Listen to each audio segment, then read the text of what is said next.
उसका पूरा ठिकड़ा हमारे सर पे फोड़ डालो कि भाई ये एमआईएम की वजह से हुआ। अपने अंदर झांकिए, अपने अंदर देखिएगा कि हमारी गलतियां क्या हो रही है कि आज पूरा मुस्लिम समाज जो है वो कांग्रेस से दूर चला गया है या दूर जा रहा है, और वो कहता है कि उन्हीं की मांग है कि एमआईएम पार्टी में आना चाहिए। दलित समाज के अंदर यही मांग हो रही है कि नहीं, हम एमआईएम के साथ जुड़ना चाह रहे हैं। ये जो बदलाव आ रहा है ये अपने अपने तौर के ऊपर राजनीतिक पार्टियों ने सोचना चाहिए। एमआईएम भी एक पार्टी है जिसको अधिकार है कि कहीं पर भी जाए, कहीं पर भी इलेक्शन लड़े। हम दूसरी जगह पर लड़ रहे थे, गुजरात भी आए। इम्तियाज भी आप भी जानते हो, पूरे जितने भी लोग जो भी बात करना है बाहर चले जाइए, देख कर बोलना। जितने भी लोग हैं ऐसी चर्चा चल रही है और जाना गया है कि भारतीय जनता पार्टी और एमआईएम जो है वो एक पिछले बंद दरवाजे एक साथ ही खड़ी है।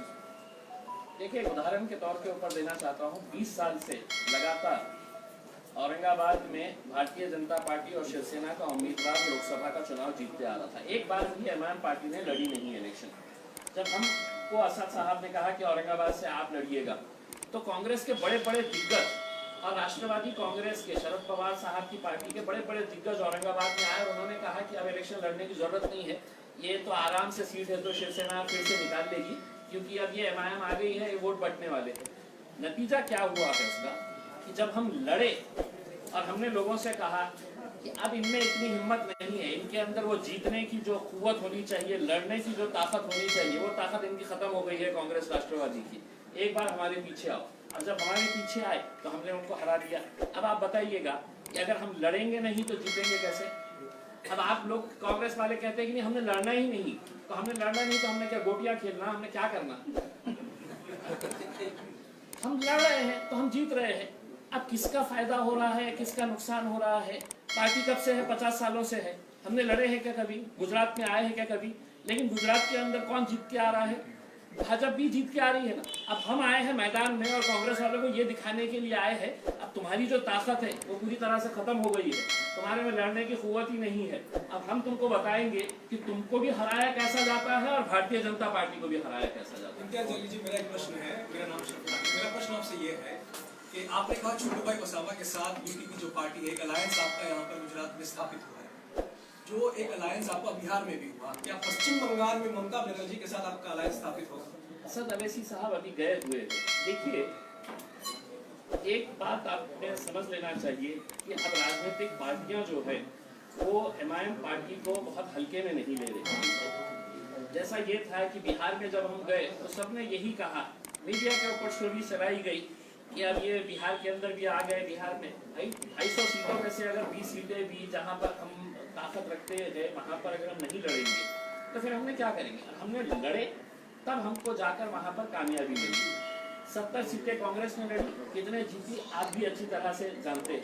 अब पश्चिम बंगाल के अंदर अगर ममता बनर्जी को ये लगता है कि एमआईएम की कुछ तो भी ताकत है और हम कुछ है बोलकर आज अपने भाषणों के अंदर ममता बनर्जी कहती है, किसी का डर जब होता है कि भाई ये ताकतवर प्लेयर हमारे पास आ रहा है तो आप उसकी दखल लेते हैं। ममता बनर्जी का आप भाषण सुन लीजिएगा, प्रेस कॉन्फ्रेंस सुन लीजिएगा कि ये क्यों आ रहे हैं, ये आ गए तो ऐसा हो जाएगा वैसा हो जाएगा। आपको अगर लगता है कि अगर आपका एक वोट बैंक अगर दूर जा रहा है तो आपको ये बात करना चाहिए, सोचना चाहिए। अगर बीटीपी यहाँ पर अलायंस कर सकता है, मायावती अगर हमारे साथ है तो बिहार के अंदर अलायंस कर सकती है, तो ममता बनर्जी को किसने रोका है? लेकिन ये है कि ये राजनीतिक पार्टियों ने ये समझ लिया है कि मुसलमान वोट हमारी जागीर है और इसको कोई हाथ नहीं लगाना करके, ये तो हमारी जागीर है करके। इसमें असद अवैसी इसमें से हिस्सा कैसा ले रहा है? तो ये जो सोच है, ये सोच है तो इनको बदलनी चाहिए। उसमें हम सिर्फ मुसलमानों के वोट ले रहे हैं ऐसा नहीं है, बहुत सारे नॉन मुस्लिम वोट भी हमारे साथ जुड़ रहे हैं। ये चीज लोगों को खतरा रही है कि अब ये ऐसा कैसा ये बदलाव आ रहा है। ऐसा निवेदन किया है कि ओवैसी साहब जो है वो भाजपा के एजेंट है, भाजपा के लिए कार्य करते हैं। इलेक्शन आ रहा है ना, ममता जी को समझ में आ रहा है ना तो हम किसका एजेंट है करते। अब अगर हम ममता बनर्जी हमारा एजेंडा, हमारी पॉलिटिकल पार्टी, अगर आप ये कहेंगे कि नहीं अवैसी साहब ने जहाँ पर भी इलेक्शन लड़ रहे हैं वहाँ के जो राज्य के हेड है उनसे जाके इजाजत लेके आए। अब हम गुजरात में आ रहे हैं तो हम मोदी साहब के पास जाएंगे और पूछेंगे मोदी जी हम लड़ना के इलेक्शन करें। हम बिहार में जा रहे हैं तो हमने वहाँ पे जाके तो लालू प्रसाद से इजाजत लेना कि साहब हमने लड़ना क्या। पश्चिम बंगाल में जा रहे हैं तो ममता बनर्जी से हमने लिखित में लेना क्या कि ममता जी हमने इलेक्शन लड़ना क्या करके। हमारी राजनीतिक पार्टी, हमारा एजेंडा हम तय करेंगे, कहाँ जाना है, कहाँ लड़ना है, कितने सीटें। और ये जो सवाल है, अब ये सवाल ना तो लोगों को हजम होता है कि भाई इन्हों गए तो इनका नुकसान होता है, इसका फायदा होता है। हमने 70 सालों तक अहले गैरों के फायदे के बारे में सोचा, वो हमारे फायदे के बारे में बात कर रहे हैं, बस खुली बात है। पर आप जिस विस्तार में रह रहे हैं उन्हीं शहर का नाम औरंगाबाद से बदल के संभाजी नगर करने की मांग है, उसमें अभी तक ये मामला नहीं सुलझा। अब दूसरी जगह भी जाने की बात करें तो अपनी जगह का मामला नहीं सुलझा। नहीं सुलझा क्या है उसका नाम, हम तो औरंगाबाद में पैदा हुए हैं और हम इंशाल्लाह औरंगाबाद में ही मरेंगे। तो नाम अब ये है कि जिनके पास कुछ दिखाने के लिए नहीं रहता है, अब ये शिवसेना भारतीय जनता पार्टी पिछले 30 सालों से औरंगाबाद महानगर पालिका में इनकी सत्ता है। इलेक्शन जब भी आया, चाहे वो लोकसभा का इलेक्शन आए, चाहे वो विधानसभा का आए या महानगर पालिका का इलेक्शन आए, इलेक्शन आया कि छत्रपति शिवाजी महाराज की जय, संभाजी महाराज के नाम के ऊपर शहर का नाम रख दो। वहाँ के लोग बोल रहे हैं साहब पानी का क्या होगा, पानी 8-8 दिन क्यों आ रहा है, 30 साल से आप सत्ता में बैठे हुए हैं, साहब मेरे घर की सड़क क्यों नहीं बनाई गई है। तो बोले नहीं, सड़क पानी ये वो सब आप बात मत करो, हम है तो शहर का नाम बदलने वाले हैं। हमारा ये कहना है कि इस मुल्क के अंदर जहाँ जहाँ भी इस तरह की हरकतें जो हो रही है वो सिर्फ मन भटकाने के लिए ये एक षड्यंत्र रचा जाता है कि मन भटका दो लोगों को, है तो बहकावे में लेके आ जाओ। हिंदुस्तान के अंदर रहने वाले जितने भी लोग हैं वो बड़े भावनिक होते हैं, अरे संभाजी महाराज के नाम का विरोध हो रहा है। नहीं, हम साफ तरीके से बताना चाहते हैं कि इस मुल्क के अंदर जितने भी बड़े बड़े नेशनल हीरोज हैं, चाहे वो बाबा साहब अम्बेडकर हो, छत्रपति शिवाजी महाराज हो, संभाजी महाराज हो, हम इनका पूरा आदर करते हैं, गर्व है हमें इन लोगों के ऊपर। लेकिन ये राजनीतिक पार्टियां जो इतने बड़े बड़े नेशनल हीरोज को सड़कों का नाम दे दो, शहर का नाम दे दो, छूटा कर देंगे। और इसलिए कर रहे हैं कि इनको दिखाने के लिए इलेक्शन में कुछ नहीं है कि जब लोग जाएंगे और आपसे पूछेंगे कि साहब मेरे पास सड़क क्यों नहीं बन रही है, मेरे पास गंदगी क्यों पड़ी रहती है, मेरे पास कचरे का ढिगार क्यों पड़ा रहता है, तो बोलेंगे कि नहीं अब ये मुद्दा नहीं। अब मुद्दा जो है वो आप 30 साल से है ना, आप 30 साल से अगर महानगर पालिका के अंदर रहने के बाद भी अगर ये सब सुविधाएं नहीं दिए और फिर जब इलेक्शन आया, आप रिकॉर्ड निकाल के देख लीजिएगा। मैं आपको एक रिक्वेस्ट करूंगा पत्रकारों को कि इससे 5 साल पहले का मुद्दा संभाजी नगर, असेंबली का इलेक्शन आया संभाजी नगर, लोकसभा का, तो ये सिर्फ भटकाने के लिए। लेकिन अब लोग बहुत होशियार, क्योंकि सोशल मीडिया के दौर में हम सब रह रहे थे, अब यंगस्टर बहुत होशियार हो गया है, वो इन बातों के अंदर नहीं आने वाला। ओवैसी साहब जब भी बोलते हैं किसी भी पक्ष के बारे में तो हिंदुत्व का कार्ड लेके लड़ रहे हैं चुनाव, तो आप क्या गुजरात के मुस्लिम कार्ड लेके लड़ेंगे? मैंने तो आपको पहले ही साफ कह दिया है, मेरा रिकॉर्ड हो गया है, कैमरे के अंदर भी दर्ज हो गया है मैंने क्या कहा है। हम कहीं पर भी ये नहीं कह रहे, हम तो मैंने आपको पहले ही कहा कि हम मोहब्बत का पैगाम लेकर, हम जाति धर्म मजहब से ऊपर उठकर ये इलेक्शन जो है ये लोगों के मसलों के ऊपर खड़ा किया जाता है। हाँ, ये सही बात है कि आपको लगता है कि असदुद्दीन अवैसी साहब आ रहे हैं तो ये मुसलमानों के नेता, मुसलमान उनको पसंद करते हैं, उनसे मोहब्बत करते हैं, इसलिए पसंद करते हैं कि उनको जगह यहाँ पर गुजरात में मिलती ही नहीं, हम यहाँ पर आते ही नहीं। अगर जिन लोगों ने जिनके ऊपर भरोसा किया था, जिन पार्टियों के ऊपर, अगर वो उनके साथ इंसाफ करती तो हमारे को जगह ही नहीं थी यहाँ पर आने के लिए। लोग खुद कहते हैं आप क्यों आए हैं यहाँ पर तो हमारी नुमाइंदगी है, तो ये साहब कर रहे हैं, वो साहब कर रहे हैं। सर अब इसका एक प्रश्न है, बेटा प्रश्न है, अभी आपने बताया कि आपका मुद्दा अलग है, मुस्लिम का नहीं है, तो ये 370 की जो कलम है उसका विरोध ओवैसी साहब क्यों कर रहे थे? क्या आप मानते हैं वो गलत है या सही है? बिल्कुल 100% हम ये मान रहे थे कि हमने विरोध किया था और आज भी हम इस बात का विरोध कर रहे हैं। देखिए ये देश जो है ये डेमोक्रेटिक कंट्री है, ये यहाँ पर लोकतंत्र है, यहाँ पर हुक्मशाही नहीं है। हमने विरोध किस बात का किया था आप अच्छी तरह से देखिए, फिर हमको डिस्टॉर्ट किया जाता है कि एमआईएम वालों ने किया है। हमने ये कहा कि जम्मू एंड कश्मीर के अंदर एक असेंबली है और असेंबली के अंदर कौन जाता है, वो विधायक बैठते हैं जिनको जनता चुनकर वहां पर भेजती है कि तुम ये फैसला करो कि क्या होने वाला है करके, मेरे ताल्लुक से, हमारे राज्य के ताल्लुक से। अगर आप उसको बाईपास कर देंगे और ये कहेंगे कि नहीं अब हमारे पास तो 300 का आंकड़ा है, 300 से ज्यादा हमारे एमपीज है, अब हम कुछ भी फैसले करेंगे करके, तो हमने विरोध इस बात के लिए किया था कि आप जम्मू एंड कश्मीर की असेंबली के अंदर इसको पहले पास करो। जो प्रोसीजर था जो कई सालों से हमारा जो एक नियम बना हुआ है वो नियम के हिसाब से करो। लेकिन अगर मोदी साहब और अमित शाह साहब कहेंगे कि नहीं साहब अब तो हमारे पास आंकड़े हैं, हम कुछ भी कर डालेंगे और कुछ भी बोलेंगे, तो ये देश जो है लोकतंत्र के हिसाब से चलता, हुकुमशाही के हिसाब से नहीं। लेकिन अनफॉर्चुनेटली हम हर रोज देख रहे हैं कि इस देश के अंदर एक हुकुमशाही का माहौल हो गया है कि हमने बोल दिया अब वो पत्थर की लकीर हो गया है करके। तो नहीं, सत्ता में तो कहीं लोग आते हैं, कहीं जाते हैं, जो ऊपर जाता है उसको नीचे आना पड़ता है, और ये सरकार भी आएगी इंशाल्लाह। इम्तियाज जलील जी, आपने कहा कि इस चुनाव लड़ना आपका संवैधानिक अधिकार है। मेरा एक प्रश्न है, हैदराबाद में अभी चुनाव हुए जहां पर भाजपा का कोई गढ़ नहीं था, पर भाजपा उभर के वहां पर आई है, क्या आपको नहीं लगता हैदराबाद में कुंभे में कहीं ना कहीं फूट हो रही है? नहीं, देखिए मतलब हैदराबाद का इलेक्शन जो था वो महानगर पालिका का इलेक्शन था। वहां तो एग्जिस्टेंस नहीं था बीजेपी का, सिंगल लार्जेस्ट पार्टी बनी वहाँ पे। नहीं, लेकिन उस तर्क, अगर यही तर्क अगर लगाया जाए तो वही तर्क है तो 2 महीने 3 महीने के बाद आप भी कहेंगे गुजरात में तो मजलिस का कोई वे नहीं था, इतनी ज्यादा सीटें कैसे आ गई है।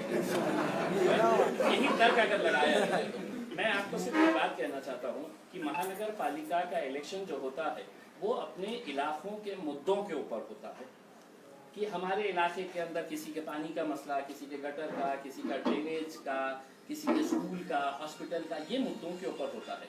मैं उस वक्त भी मैंने हैदराबाद के अंदर प्रेस कॉन्फ्रेंस लेकर मैंने ये कहा था कि मैं ओपन चैलेंज कर रहा हूँ अमित शाह साहब को कि आप बताइएगा कि इस मुल्क के अंदर कौन सा ऐसा महानगर पालिका का इलेक्शन था कि जहां पर इतने सारे भाजपा के मुख्यमंत्रियां, इतने सारे केंद्रीय मंत्रियां, अमित शाह साहब, वहां पे योगी साहब, ये इतने बड़े बड़े दिग्गज नेता किसी स्थानिक इलेक्शन के अंदर प्रचार करने के लिए आए। अमित शाह साहब को मजबूर होना पड़ा कि उनको सड़कों के ऊपर निकलना पड़ा, योगी साहब को पैदल चल के रैली करना पड़ा हैदराबाद के अंदर, तब जाकर उनको सीटें मिली। हमको कहीं पर भी ये नहीं। उस वक्त क्या हमने ये कहा था कि नहीं ये तो हमारा गढ़ है, इसके अंदर कैसा आए हैं आप करके? आपको अधिकार है, आप आए हैं करके। अब वैसा ही अधिकार हमारे को गुजरात में है। 3 महीने के बाद आप यही सवाल करेंगे कि आपका तो यहाँ कुछ था नहीं, आप इतने सारे सीटें कैसे जीत गए करके? इंशाल्लाह जीतेंगे। सर 3 तलाक का जो प्रश्न है सर, एक सेकंड, आपने भी बताया कि डेमोक्रेटिक वे पे सब बात की, लेकिन जब भी चुनाव के प्रवचन भाषण होते तब ओवैसी जी ये बोलते कि वजीर आजम में मोदी जी को नहीं मानता, तो उस टाइम पे डेमोक्रेटिक वे कहाँ पे? अभी चुनाव कोई भी आदमी चुनकर ही प्रधानमंत्री बनाए, तो डेमोक्रेटिक वे में संविधान के आधार पर नहीं, आप मुझे एक स्टेटमेंट जहाँ पे बता दीजिएगा कि असद साहब ने बोले हैं करके कि मैं तो नरेंद्र मोदी को वजीर आजम नहीं मानता हूँ करके। इस तरह का अगर कोई स्टेटमेंट होगा तो आपको मैं 5 मिनट देता हूँ, गूगल करके आप मुझे सुना दीजिएगा सबके सामने। आप देख लीजिएगा। नहीं, देखिए अब आपने किए हैं साफ सवाल, अब आपको ही एस्टेब्लिश करना पड़ेगा। हमारा विरोध मोदी साहब, भारतीय जनता पार्टी के कई नीतियों का हम विरोध करे हैं और आगे भी हम करते रहेंगे।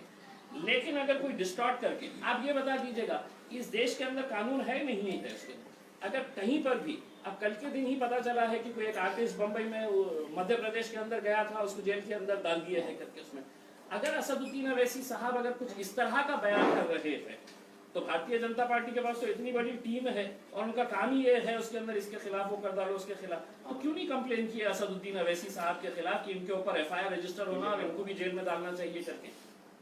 भाई जो चीज अगर इस देश के अंदर अगर कोई संविधान के हिसाब से चल रहा है और जो संविधान की भाषा कर रहा है पूरे देश में, तो सिर्फ एक ही आदमी है और उसका नाम है बैरिस्टर असदुद्दीन अवैसी। आपको पसंद आए ना आए, लेकिन हकीकत यही है कि पार्लियामेंट के अंदर भी असद साहब जब खड़े रहते हैं, बोलते हैं, तो संविधान के हिसाब से बात करते हैं। लेकिन अगर आप इस तरह से अगर डिस्टॉर्ट करके कि नहीं असद साहब ने ऐसा बोला है, कंप्लेन करिए साहब। मैं तो अभी बोल रहा हूँ कि पुराना स्टेटमेंट भी अगर निकालेंगे तो अभी गुजरात में से किसी को बोल रहा हूँ कि आप जाके कंप्लेन करिए कि असद साहब ने ऐसा स्टेटमेंट किए है। कानून अपना रास्ता इख्तियार करेगा। जलील साहब, एक सेकंड सर, वो 3 तलाक का है, उसके बारे में आपका क्या राय है? अब तो साहब सही है, अब तलाक खत्म हो गए। आपका ही प्रश्न है सर, आपका ही प्रश्न है। गुजरात में सिर्फ एक ही तलाक हुआ है साहब, वो तलाक छोड़ के बाकी आपके पास जवाब नहीं है कि इसलिए आप ये हंसी मजाक में कर रहे हैं, लेकिन आप मानते हैं कि 3 तलाक सही था या गलत? मैं यही पूछ रहा हूँ सर। देखिए हमने जब ये मुद्दा आया था इसका जमकर विरोध किया था और आज भी हम करते हैं। कुछ मुद्दे ऐसे हैं साहब कि हम समझते हैं कि उसको कानून के तहत आप हल नहीं कर सकते हैं। आप मुझे अगर ये कहेंगे कि साहब ट्रिपल तलाक का मुद्दा है, तो आप मैं कहूँगा कि दहेज नहीं लेने के ऊपर भी कानून बना है, लेकिन दहेज आज भी लिया जाता है, दिया जाता है। ये सामाजिक बुराई है सर। और ट्रिपल तलाक जो है ये एक सामाजिक बुराई है, ये किसी एक जात का मुद्दा नहीं है साहब। ऐसा नहीं है कि सिर्फ मुसलमानों के अंदर तलाक दिया जाता है, हर जाति धर्म के अंदर। और स्टैटिस्टिक्स है सर, डेटा है पूरा उसके अंदर कि क्रिश्चियंस के अंदर कितने, हिंदूज के अंदर कितने, मुसलमानों के अंदर कितने। तो ये एक सामाजिक बुराई है। इसका कानून के तहत नहीं कि कोई मियाँ बीवी के अंदर नहीं बन रही है तो आप उसको मियाँ को जेल के अंदर बंद कर डालेंगे। 2 साल तक है तो उसको कोई बेल नहीं होंगी। 2 साल तक वो औरत बेचारी क्या करने वाली है इसके बारे में कोई नहीं है। हमने तो ये मांग करे थे कि अगर आप कानून बना रहे हैं, अगर शौहर को 2 साल के लिए अंदर डाल रहे हैं, तो बीवी जो है, जो औरत जिसने तलाक ली है, उसके लिए कोई पैकेज आप दीजिएगा, वरना वो औरत कहाँ से ये करेगी कि अपना रोजी रोटी, उसका जो रोजमर्रा का जिंदगी कैसे गुजारेगी। तो ये मुद्दे थे, उसका हमने विरोध किया था साहब, और आज भी हमारा ये विरोध कायम है। ये डेमोक्रेसी की ब्यूटी है सर कि मतलब मेरे और आपके बीच में इख्तिलाफ होते रहेंगे, लेकिन आप भी चाहते हैं कि ये देश मजबूत रहे, हम भी चाहते हैं कि देश मजबूत रहेगा।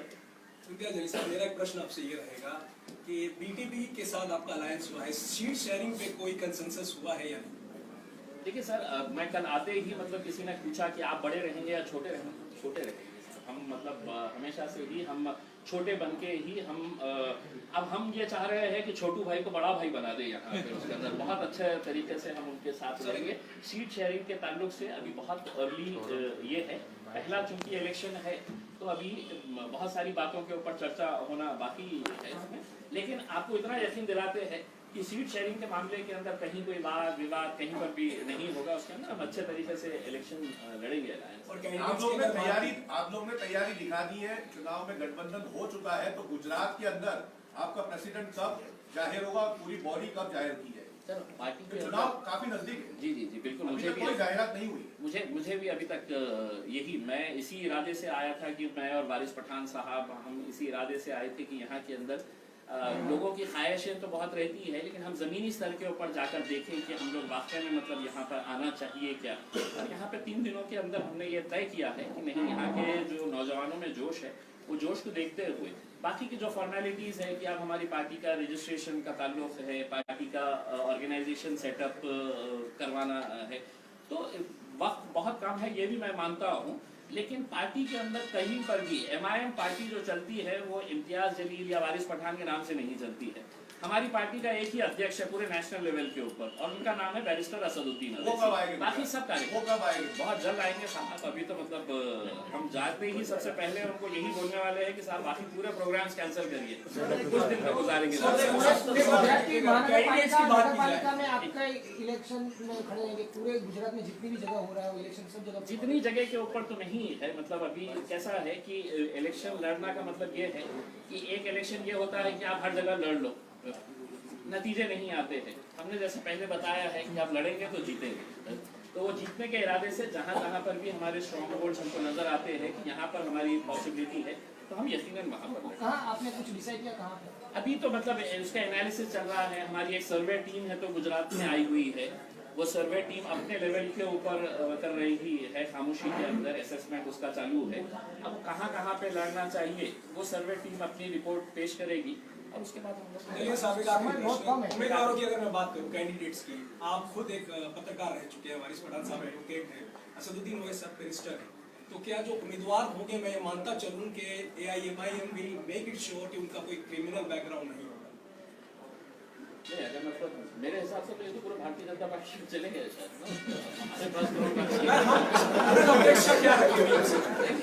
और मतलब देखिए हमारी ख्वाहिश है, ये एक फैक्ट आपने बहुत अच्छा सवाल किया है, ये एक अच्छा सवाल किया है कि MIM पार्टी के अंदर हमारा खुद का एक एनालिसिस है। हमने जहाँ जहाँ पर भी इलेक्शन लड़ा है, आप देखेंगे कि जहाँ पर भी हमने अच्छी छवि के एजुकेटेड लोग हैं, जैसे बिहार के अंदर भी आप देखेंगे कि हमारे पूरे 5 कैंडिडेट जो है उनकी छवि, उनका एजुकेशन बैकग्राउंड, या महाराष्ट्र के अंदर जब हम आए थे तो हाई कोर्ट में प्रैक्टिस करने वाला एक लॉयर, मैं एक छोटा सा पत्रकार था, लोगों ने एक्सेप्ट कर लिया। तो ये हमारा कोशिश रहेगी कि अच्छे लोगों को हम साथ में, अच्छे लोगों को हम साथ में जोड़े। और एक बार फिर से आपके सवाल को दोहराते हुए, दूसरी जाति, धर्म, मजहब के जितने भी लोग थे, वो लोग बिल्कुल ना समझे कि MIM पार्टी है, ये हमको टिकट देगी क्या, हम इनके पार्टी के ऊपर से, अगर वो आएंगे तो बिल्कुल सर आंखों पर उनको भी बिठाया जाएगा और उनको भी साथ में लेकर सर एक लास्ट सवाल है, आपको भी पता होगा कि गुजरात में जब से आज़ादी मिली है तब से कोई तीसरा पक्ष इधर आया ही नहीं है, तो क्या आपको लगता है कि आपकी पार्टी गुजरात सरकार ले गई? सर ये एक म्यूजिकल चेयर बोल के एक गेम होता है जहाँ पर कुर्सियाँ रखी जाती है, उसके अतराफ में ऐसा घूमना पड़ता है, म्यूजिक जैसी खत्म होती है तो कुर्सी पे जाके बैठना पड़ता है। तो पिछले 70 सालों से ये म्यूजिकल चेयर के अंदर है तो दो ही खिलाड़ी थे, एक बार भाजपा बैठ जाती थी जाके, एक बार कांग्रेस जाके बैठ जाती थी, तीसरे को धक्का मार के है तो निकाल देते थे। अब हमको इतना तजुर्बा आ गया है कि अब हम दोनों हाथ से धक्का देके वो कुर्सी पे कैसा बैठा जाता है कि हमको समझ में आम आदमी पार्टी के मैदान में, आम आदमी पार्टी के मैदान में। आइए डेमोक्रेसी के लिए बहुत अच्छी बात है, जितनी राजनीतिक पार्टियां आएंगी उतने अच्छे लोगों को मौका मिलेगा और जितने भी लोग आएंगे हम बिल्कुल उसका स्वागत करेंगे। बहुत चलिए, thank you very much sir, thank you, धन्यवाद बहुत बहुत। रहेगा सर और आप लोग भी हमारे साथ लेके